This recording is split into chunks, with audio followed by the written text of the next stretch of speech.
జియో 46 ఇష్యూకి సంబంధించి మొట్టమొదటికెళ్ళి కూడా లీగల్ గానీ ప్రభుత్వము ఏర్పడ్డ తర్వాత దానిపైన రివ్యూ చేసినప్పుడు కూడా ముఖ్యమంత్రి గారు రివ్యూ చేసినప్పుడు ఆ రోజు రివ్యూలో నేను కూడా ఉన్నాను.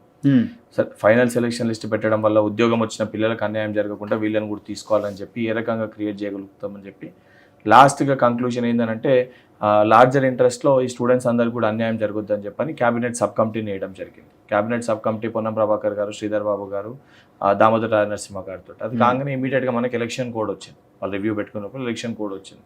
సో ఈ మధ్యలో కూడా శ్రీధర్ బాబు గారితో సంబంధించిన ఆ జియో 46 అభ్యర్థుల నుంచి తీసుకెళ్లి శ్రీధర్ బాబు గారిని కలిపివ్వడం జరిగింది. కల్పించినప్పుడు కూడా ఏదైతే 14వ తారీఖు తర్వాత ఆ సంబంధించిన లీగల్ ఎక్స్పర్ట్స్ తోటి, ఏజీ గారితో, ఎందుకనంటే లీగల్ ప్రాబ్లమ్స్ కూడా ఎటువంటివి రాకుండా అడ్వకేట్ జనరల్ గారితో, దాంతోపాటు ఏదైతే కేసు వేసిన అడ్వకేట్స్ ఎవరైతే ఉన్నారో స్టూడెంట్స్ తరఫున విద్యాసాగర్ గారు కానివ్వండి లేదా రమేష్ చెల్ల గారు కానివ్వండి, వీళ్ళతో కూడా మాట్లాడి అందరం కూర్చొని దీనికి సంబంధించి ఒక శాశ్వత పరిష్కారాన్ని తీసుకురావాలని చెప్పి ఒక ఆలోచనతో ప్రభుత్వం ఉంది.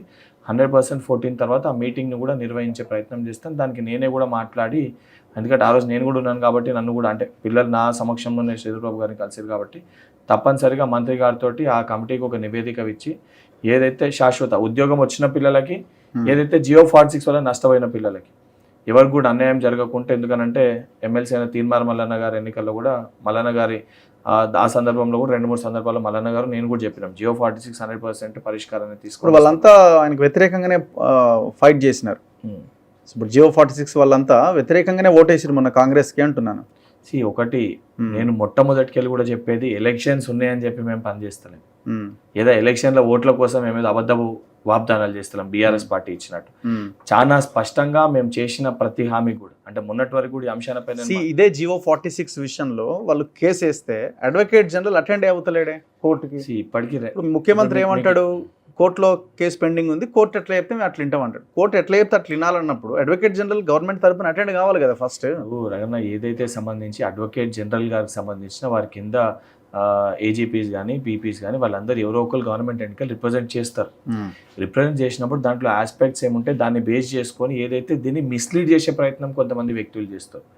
ఇంట్రీమ్ ఆర్డర్ రాకుండా దాంట్లో ఇంట్రీమ్ ఆర్డర్ వచ్చిందని చెప్పని, ఏదైతే ఇది రాజ్యాంగానికి విరుద్ధంగా జరిగిందని చెప్పని, అంటే వాస్తవానికి దాంట్లో ఉందేంది ఆ సమస్యని పరిష్కరించాలనే ఆలోచనతో ఉన్నాం కాబట్టి దానికి ప్రాపర్గా ప్రెసిడెన్షియల్ ఆర్డర్కి అనుకూలంగా ఏదైతే ప్రెసిడెన్షియల్ ఆర్డర్కి అగేన్స్ట్ వెళ్లకుండా, ఉద్యోగం వచ్చిన పిల్లలకు అన్యాయం జరగకుండా, ఎగ్జిస్టింగ్ వేకెన్సీస్ని మరి అదనపుగా సూపర్ న్యూమరిక్ పోస్టులు ఏ రకంగా క్రియేట్ చేయగలుగుతామని చెప్పి కంప్లీట్ ప్రణాళికతో ఆలోచించి సమస్యను పరిష్కరించాలనుకుంటున్నాం. ఎన్ని రోజుల్లో పరిష్కారం ఇదే విషయం మీరు అన్నారు ఇప్పుడు జియో 46 అభ్యర్థులు మొన్న ఎలక్షన్స్ లో అగేన్స్ చేసిరని. ఇదే నేను ఒక 10 రోజుల ముందు మాట్లాడితే ఎలక్షన్స్ కోసము మాట్లాడినో అని అంటుంటే మేము ఏదైతే ఎలక్షన్స్ ముందు ప్రభుత్వంలోకి రాకముందు ఇచ్చిన హామీలు ఏవైతున్నాయో వాటన్నిటిని కూడా లీగల్ పరంగా ఎటువంటి చిక్కుముళ్ళు రాకుండా ప్రతి సమస్యని పరిష్కరించే దిశగానే మేము ఆలోచిస్తున్నాము. ఆ రోజు ఇచ్చిన మాటలకు మేము కట్టుబడి ఉన్నాము. మేము ఎక్కడ కూడా ఇప్పుడు ఎలక్షన్స్ ఉన్నాయని చెప్పని నా మాత్రం మాట్లాడుకోం లేదా గత ప్రభుత్వం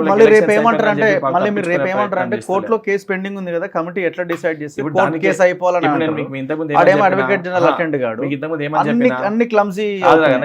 ఏమని చెప్పినా కమిటీ మీటింగ్ వచ్చినప్పుడు ఎవరెవరు కూర్చుంటారని చెప్పిన శ్రీధర్ బాబు గారు, పొన్నం ప్రభాకర్ గారు, దామోదర నరసింహ గారితో పాటు అడ్వకేట్ జనరల్ గారిని కూడా ఏజీ గారిని కూడా పిలిచి దానితో పాటు కేసు వేసిన అడ్వకేట్స్ ని కూడా పిలిచి దీన్ని ఏ రకంగా సార్ట్అవుట్ చేయగలుగుతామని చెప్పి ఎప్పటిలోగా చేస్తారు. అదే చెప్తున్నా 14th తర్వాత శ్రీధర్ బాబు గారు రాగానే, శ్రీధర్ బాబు గారు ఇక్కడ అవుట్ ఆఫ్ కంట్రీ ఉన్నారు, శ్రీధర్ బాబు గారు రాగానే వారితో మాట్లాడి 100% మీటింగ్ ఫిక్స్ చేసి దీనికి ఒక సొల్యూషన్ తీసుకొని వస్తాం. ఈ మంత్ లో అయిపోద్దా ఆల్మోస్ట్ 100%. అంటే దానికి ఒక వే అవుట్ అయితే తీసుకొని వస్తాం. అంటే వాళ్ళు కూర్చొని ఆ మీటింగ్ అయినప్పుడు లీగల్ గా ఏ రకంగా కాంప్లికేషన్స్ లో, ఇప్పుడు నేను అడ్వకేట్ కాదు, లీగల్ గా ఏ రకంగా సమస్యని పరిష్కరించాలని కోర్టు కేసు వేసిన అడ్వకేట్స్, దానితో పాటు గవర్నమెంట్ ఎన్నికల్లో ఏజీ గారు, వీళ్ళందరూ ఒకసారి మీటింగ్ అయిందని అనుకోండి ఈ సమస్యకి సొల్యూషన్ వస్తుంది.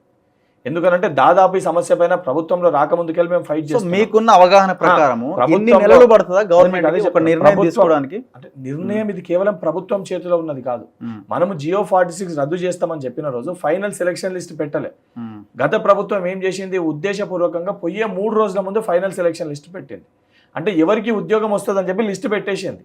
సో లిస్ట్ పెట్టేసినప్పుడు మీరు డైరెక్ట్గా జియో 46ని రద్దు చేస్తే ఉద్యోగం ఎవరికైతే వస్తుందని చెప్పిన పిల్లలు కోర్టుకు వెళ్ళే ఆస్కారం ఉంటే మొత్తం నోటిఫికేషన్ క్యాన్సిల్ అయ్యే పరిస్థితి ఉండే. ఏదైతే మనం ఫస్ట్ చెప్పినప్పుడు జియో 46 నిజంగా ఫైనల్ సెలక్షన్ లిస్ట్ పెట్టకపోయింటే, last government final selection list పెట్టకపోయింటే 100% ఇప్పటికే జియో 46ని అదే రోజు రద్దు చేస్తుండే. ఇప్పుడు ఏమైతుందంటే ఉద్యోగం వచ్చిన పిల్లలు తెలంగాణ బిడ్డలే, వాళ్ళకి అన్యాయం జరగకుండా చూసుకోవాలి. దానితో పాటు జియో 46 నష్టపోయిన పిల్లలకి వారికి ఒక శాశ్వత పరిష్కారం దిశగా ఒక లీగల్ వేలో మళ్ళీ రేపు పొద్దున ఎవరన్నా కోర్టుని ఆశ్రయించినా ఇబ్బందులు రాకుండా, అంటే నామమాత్రానికి మనం ఇచ్చేసి మళ్ళీ కోర్టు కేసుకు వెళ్ళి మళ్ళీ ఉద్యోగాన్ని ఆపకుండా కంప్లీట్ సొల్యూషన్ వల్ల 100% టైం పడుతుంది కదా. ఎందుకంటే ఇది కేవలము ఏదైతే సంబంధించి ఒక కాపీని మనం క్యాన్సిల్ చేస్తే అయ్యేది కదా. ఇక్కడ బోత్ ద పార్టీస్ ఉన్నారు. ఒకటి దాని వల్ల ఉద్యోగం వచ్చిన గవర్నమెంట్ అనుకుంది కాబట్టి గవర్నమెంట్ పరిష్కరించాలని ఆలోచన ఉంది కాబట్టి పార్లమెంట్ ఏదైతే కేబినెట్ సబ్ కమిటీని వేసారు. నిజంగా గవర్నమెంట్ కి పరిష్కరించే ఉద్దేశం లేకపోతే, గవర్నమెంట్ కి ఆలోచించాల్సిన ఉద్దేశం లేకపోయి ఉంటే, ఏదైతే ఈరోజు వేరే వాళ్ళు మాట్లాడుతున్నారు గవర్నమెంట్ పట్టించుకుంటలేదు అని, మీకైతే తెలుసు కేబినెట్ సబ్ కమిటీని ఒక విషయం పైన వేసిరంటే ఆ విషయం తీవ్రతను చూసి ఆ ఒక సమస్యని పరిష్కరించాలని చెప్పి ఒక సంకల్పం ఉంటేనే కేబినెట్ సబ్ కమిటీని వేస్తారు. అండ్ 317 జియో 46 ఈ రెండు అంశాలపైన చాలా పర్టికులర్ గా మెన్షన్ చేసి ఆ రోజు ముఖ్యమంత్రి గారు నిర్ణయం తీసుకుని రేవంత్ రెడ్డి గారు ఈ సమస్యని పరిష్కరించాలి, మనం మాట ఇచ్చినాము అని చెప్పని కేబినెట్ సబ్ కమిటీ దాన్ని కూడా అవగాహన ఉన్న వ్యక్తులు ఎవరైతే శ్రీధర్ బాబు గారు, దామోదర్ రాజనరసింహ గారు, ఎవరికైతే ఈ సబ్జెక్ట్ పైన కొంచెం లీగల్గా దాంతోపాటు ఎడ్యుకేషన్ పాయింట్ ఆఫ్ వ్యూ గతంలో పనిచేసిన అనుభవం ఉన్న వ్యక్తుల్ని ఈ కమిటీలో ఏవైతే ఆ మంత్రులు ఉన్నారో ఆ మంత్రుల్ని ఈ కమిటీలో వేశారు. అండ్ 100% దీనికి ఒక సొల్యూషన్ అనేది తప్పకుండా ఈ ప్రభుత్వం తీసుకొని వస్తారు.